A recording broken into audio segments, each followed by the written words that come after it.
దేవుని నామానికి మహిమ కలుగును గాక. వాక్య భాగము హెబ్రీయులకు రాసిన పత్రిక 6వ అధ్యాయం 1వ వచనంలో, నీ నిర్జీవమైన క్రియలు విడిచి మారు మనసు పొందుడి. నా ప్రియమైన దేవుని బిడ్డలారా, మనమందరము కూడా నిర్జీవమైన క్రియలను కలిగి ఉంటున్నామని దేవుని వాక్యం సెలవిస్తుంది. నిర్జీవమైన క్రియలు అనగా జీవము లేని క్రియలు అని అర్థము. హెబ్రీయులకు రాసిన పత్రికలో 6వ అధ్యాయంలో ఇట్టి నిర్జీవ క్రియలను విడిచిపెట్టి మారు మనసు పొందుడి. మనము మారు మనసు లేకనే నిర్జీవమైన క్రియలతో నింపబడి ఉన్నామని మనం అర్థం చేసుకోవాలి. నా ప్రియమైన వాళ్ళారా, నిర్జీవమైన క్రియలు పాపపు క్రియలుగా మనము చూస్తూ ఉంటున్నాం. ఈ నిర్జీవమైన క్రియలు మన జీవితంలో ఉంటే మనము జీవము లేని వారిగా మనం ఉన్నామని అర్థము. కాబట్టి ఉదయకాలమున ఇట్టి నిర్జీవమైన క్రియలను విడిచిపెట్టి మనము జీవము కలిగిన వారిగా బ్రతకాలని దేవుని యొక్క కోరిక.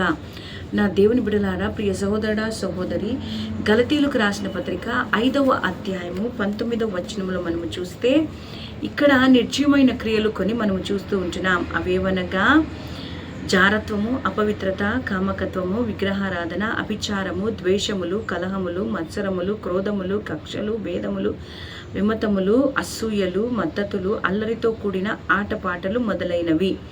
ఇవన్నీ కూడా శరీరానుసారమైన క్రియలు. బైబిల్ గ్రంథంలో మనము చూస్తున్నట్టయితే 3 రకాలైన క్రియలు ఉన్నాయి. మంచి క్రియలు, చెడు క్రియలు, నిర్జీవమైన క్రియలు. మంచి క్రియలు దేవునికి ఇష్టమైనవి, దేవుని చిత్తములో మనము చేసే క్రియలు. ఈరోజు చెడు క్రియలు కూడా ఉన్నాయి, దేవునికి ఇష్టము లేని క్రియలు, అవి చెడు క్రియలు.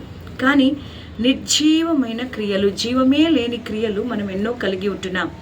ఈ నిర్జీవమైన క్రియలు మన జీవితంలో ఉన్నంత వరకు మనము ఆధ్యాత్మికంగా ఎదగలేము. కాబట్టి ఈ నిర్జీవమైన క్రియలను వదిలిపెట్టడానికి దేవుడు మనకు కృప అనుగ్రహించేలాగున ఈ ఉదయకాలమున ఇట్టివి దేవునికి ఇష్టము లేదు కాబట్టి వీటిని మనం వదిలిపెట్టి మారు మనసు పొందాలని దేవుడు కోరుకుంటూ ఉన్నాడు. బయటికి మనం బాగానే ఉండొచ్చు, కానీ అంతరంగంలో మనలో మంచి లేదు. నిర్జీవంగా మనం ఉంటున్నాము, జీవము లేని వారిగా మనం ఉంటున్నాం, అపవిత్రతో మనం ఉంటున్నాం, నిర్జీవం లేక మనము బ్రతుకుతూ ఉంటున్నాం. కాబట్టి అట్టి నిర్జీవమైన క్రియలను వదిలిపెట్టి ఈరోజు దేవుని కొరకు మనము జీవించే వారిగా ఉండాలని దేవుని ఆశపడుతుంటున్నాను. ఉదాహరణకు, ఒక కుష్ఠరోగిని చేతిలో ఒక మంచి యాపిల్ పండు ఉందనుకోండి. అది ఒకవేళ ఆయన మనకిస్తే మనం దాన్ని తింటామా? తినము కదా. ఎందుకంటే మనకు తెలుసు చూడ్డానికి బాగా ఉంది, కానీ అది ఎవరి చేతిలో నుంచి ఇవ్వబడుతుంది? ఒక కుష్ఠరోగి చేత ఇవ్వబడుతూ ఉంది. అంటే అదంతా కూడా అపవిత్రతో నింపబడి ఉంది. లైక్ అది ఏమి ఆ యొక్క యాపిల్ పండు మంచిగా లేదని మనం గ్రహిస్తాం. అదే రీతిగా చూడ్డానికి మనం బాగున్నా కూడా పాపంలో మనం ఉన్నట్టయితే, నిర్జీవ క్రియలు మనం ఉన్నట్టయితే మనము అపవిత్రులమే, పరిశుద్ధులము కానే కాదు. కాబట్టి అట్టి నిర్జీవమైన క్రియలు నీలో ఉన్నాయి అని గుర్తెరిగి ఈరోజు ఆ నిర్జీవమైన క్రియలను వదిలిపెట్టి మారు మనసు పొందమని దేవుడు కోరుకుంటూ ఉన్నాడు. మనలో ఆ నిర్జీవమైన క్రియలు ఉన్నంతసేపు మనలో సంతోషం ఉండదు, ప్రేమ ఉండదు, బలవంతముగా ఆ యొక్క క్రియలను మనము చేస్తాము. అదే రీతిగా మనము ఎల్లవేళలా భయముతో కూడిన వారిగా ఉంటాం. నిర్జీవమైన క్రియలు నీ జీవితంలో ఉన్నట్టయితే వాటిని వదిలిపెట్టు. గలతీయులకు రాసిన పత్రిక 5వ అధ్యాయం 19వ వచనం మనం చదువుకున్నట్టుగా ప్రతి నిర్జీవమైన క్రియలు మనలో ఉన్నాయి. అపవిత్రత ఉంది, విగ్రహారాధన ఉంది, మద్దతులు, ద్వేషములు, కలహములు, అల్లరితో కూడిన ఆటపాటలతో మనమందరము కూడా ఏలోక సంబంధంగా జీవిస్తూ ఉంటున్నాం. వీటినన్నిటిని వదిలిపెట్టి నీతి గల మార్గంలో యథార్థతగా మనము జీవించాలనేదే దేవుని యొక్క కోరిక. నా ప్రియ సహోదరుడా సహోదరి, దేవుని బిడ్డ, ఈ యొక్క నిర్జీవమైన క్రియలను మనము వదిలిపెట్టి మారు మనసు పొందాలి. మారు మనసు పొందడానికి మనం యేసయ్య రక్తము ద్వారా కడగబడాలి. యేసు రక్తము ప్రతి పాపముల నుండి మనల్ని పవిత్రులుగా చేస్తుంది. గొర్రెల, మేకల, ఎడ్ల రక్తమును బట్టి మనకు పాప క్షమాపణ లేదు, కానీ పరిశుద్ధమైన దేవుని యొక్క రక్తము ద్వారా పాప క్షమాపణను మనం పొందుకునే వారిగా ఉంటాము. కాబట్టి ఆ యేసు రక్తము ద్వారా మనము మన పాపపు క్రియలన్నీ వదిలిపెట్టుకుని క్రీస్తు కొరకు మనం సాక్షులుగా నిలబడే వాక్యాన్ని దేవుడు మనకందరికీ అనుగ్రహించులాగున మనం చూసుకుందాం.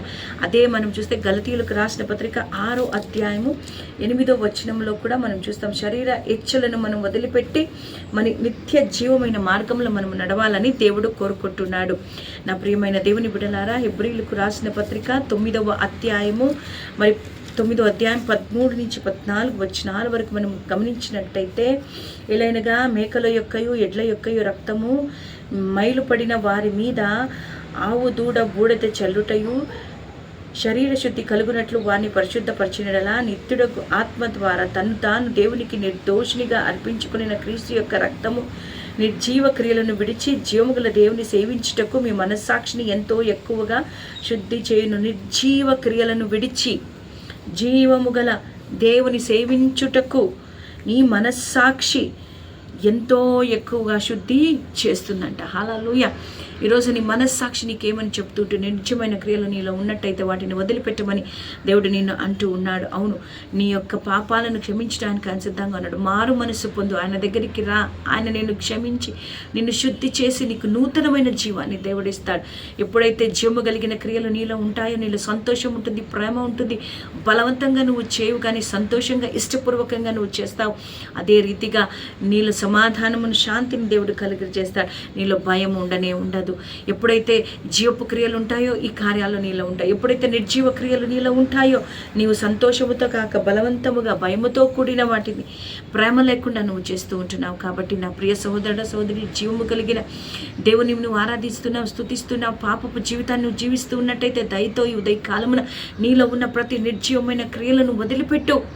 పాపాన్ని వదిలిపెట్టు, శాపాన్ని వదిలిపెట్టు. క్రీస్తు కొరకు సాక్షిబిడ్డగా నువ్వు నిలబడాలని దేవుడు కోరుకుంటున్నాడు. దేవుడి మాటలు మన వినికిడులు దీవించును గాక. ఆమేన్.